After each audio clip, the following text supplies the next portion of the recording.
Ano naman siya? As for me po, in our community at Sampaloc, I've been working with the communities. We are nagbibigay ng interventions with the communities, with the children, with the family. And somehow gusto ko parang i-pursue siya. I-pursue pa. Professional. In future purposes po. Sige. So, how do you know me? Not really. By Ma'am Genesis po. Okay. Padaroy. So, paano niya sinabi? O, punta kayo kay Miss Maya. Send a letter to Miss Maya. Opo, ganun po. Yes po. Sabi niya po yung been working daw po sa hotel in a corporate setting. So yun po, na-interest po kami kasi nag-wonder po kami paano nag-work ang isang corporate social worker in a hotel. Opo, in a corporate setting po. Okay, so since second year kayo, hindi familiar kasi secondary setting ang corporate setting. Yes. Diba? So, pero dito, actually, the head office is in the hotel. Pero, maraming kumpanya. So, to start with, Richville Federated Group of Companies ang kumpanya, right? Or corporation. That is internally named because ang dami talagang entities. So, Richville Federated Group of Company. Most of the names of the hotels are Richfed, may Richville din mismo, may First Federated, may Vivere Properties Inc., may Richville Hotel and Management Inc. So, ang dami talaga. More or less mga 14 corporation. 14 to 17. Because the new 3 are ongoing on the development of that structural building, like the hotels and condominiums, resorts. Okay. So, more or less, yun, mga 17. Hindi ko na binibilang. Kaya may ako. Kaya pala po di talaga nalamahanan ko. Opo. Yeah. It's kinda hard to find. It's not the corporation. The foundation is not after the corporation. It happened na talagang ang dami na. But then the chairman who owns that corporation is only one. So sa dami nun, and then, so yun. Okay? Yes po. So curious kayo, what am I doing? But basically, we will see, this is very social corporation. Okay? So want to start na? Yes, po. How would you define a corporate agency in the context of social work?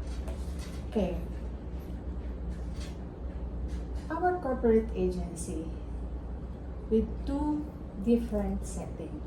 1, inside the company, and 2 is our outside community.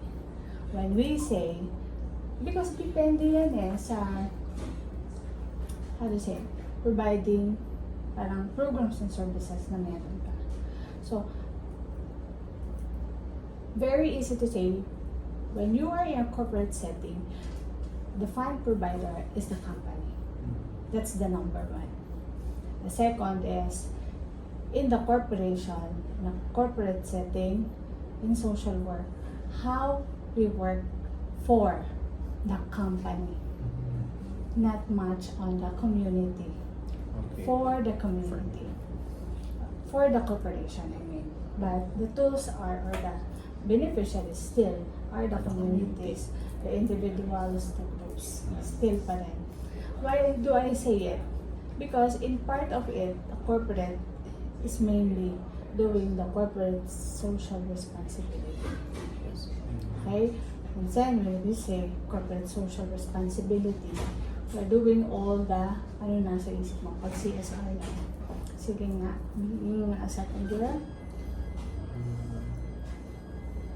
parang mainly helping, Yes.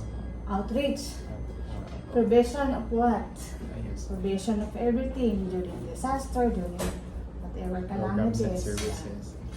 Okay, so mainly yes. Pero naging iba-iba when it comes to corporate social responsibility. It differs from the main program of the foundation or the values of the corporation. ay nag-iiba din. Like for example, I'm giving you SM Foundation, right? Yes po. Saan kilala sa SM? Education. Yes po. Ang Red Cross, corporate siya or welfare agency? I think it's a welfare agency. I think corporate. Di ba? Malilito kayo. To be honest, ang Red Cross ay corporate. Okay, ma-define. Hindi ko na lang galingan. Ano ba yung, yun yung mga confuse sa inyo. Foundation. Yes po. Ayala Foundation. Diba yan? Saan mainly focus ang Ayala Foundation? Education. Yes, at the end of it, the programs and services or the core values of the vision mission statement in each corporation will be from whatever the core values of the owner of the corporation. Pag sinabi sa korporasyon, Maya, gusto kong magpaaral. Kasi yun yung gusto, yung values, yung core na gusto ng may-ari ng kumpanya. So, same with many corporations. Mga in-life, mga BDO, syempre, bankers sila, financial literacy, savings and ano. But it's part of the welfare services of that company to provide a financial literacy on how to save, how to. So that's the bank. Diba? Ang dami-dami Yes po. na foundation ng mga bangko, may Metrobank. So, ang Metrobank naman, iba. Diba? Yung pagbibigay gawad, acknowledgement, or something. So, it derives talaga. All in a corporate setting, natandaan nyo.